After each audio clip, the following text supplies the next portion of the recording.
Apologies in advance for any extraneous noises you may hear during today's show. We are dealing with ongoing construction as that comes through in the suites nearby.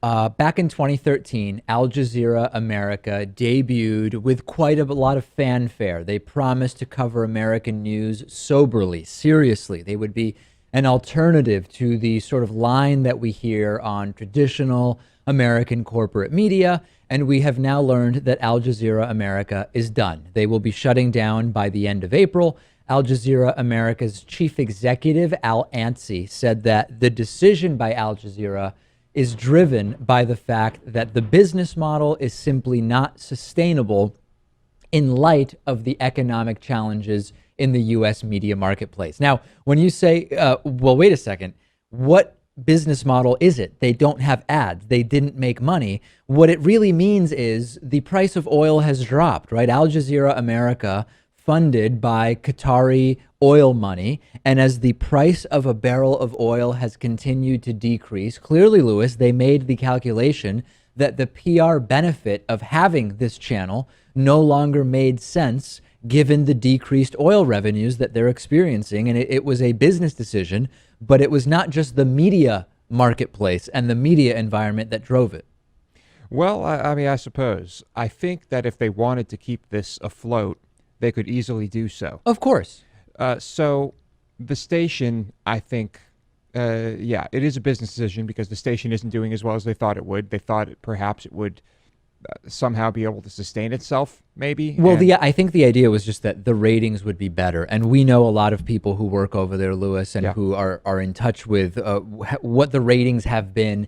And they just are not good. They haven't been good. So you're right. They could spend the money to keep it afloat. Given the PR benefit and the audience it was drawing, it just no longer made any sense. And I am just absolutely not surprised. For years, we've been hearing that there was just no real traction. And along the same lines, bad news at HuffPost Live. HuffPost Live became the sort of video arm, the TV channel, so to speak, of Huffington Post, and Huffington Post also announcing they are consolidating their video operations. They are going to be, they've already, according to Politico, done a number of layoffs.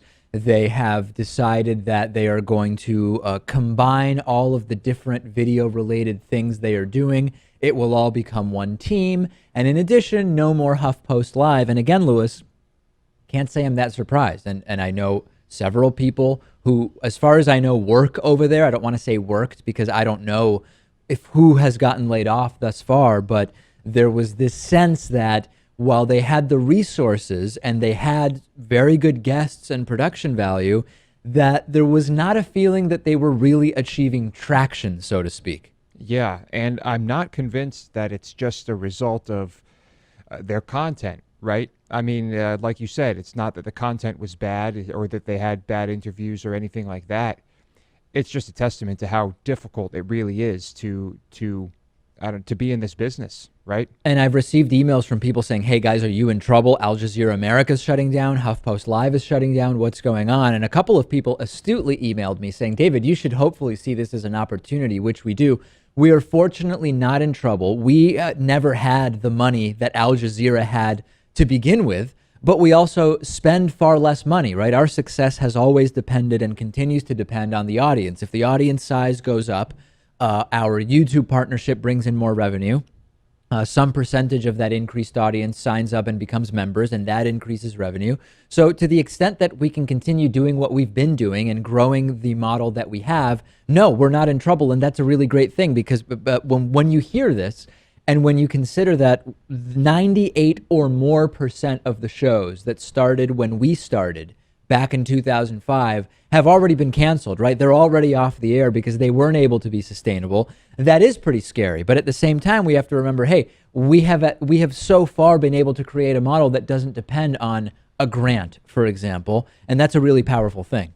It is. It just seems like in the light of recent events, maybe that old model of television production and media production isn't going to work this day and age. And I'm sure that there are people who had a similar model to us that didn't make it.